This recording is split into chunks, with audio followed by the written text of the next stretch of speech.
Inimbita na ang pamilya ni Assistant Labor Attaché Antonio Villafuerte, ang opisyal sa Embahada ng Pilipinas sa Riyadh sa Saudi Arabia, na inirereklamo ng 3 babaeng OFW ng pangmomolestya at pambabastos. Ikinagalit ng kanyang may bahay na si Ginang Remedios Villafuerte ang mga akusasyon ng 3 babae.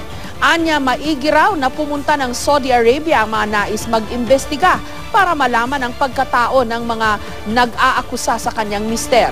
Nauna nang sinabi ni Villafuerte na handa raw siyang humarap sa investigating panel ng Department of Labor and Employment kaugnay ng reklamo sa kanya at ng dimanoy sex for flight scheme o pakikipagtalik kapalit ng tulong na makauwi sa Pilipinas.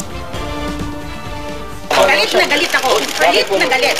Dahil yung babaeng yung sinungaling. Gawain ba ng matinong babaeng magpabili ng underwear sa isang lalaki na hindi pa niya nakikita?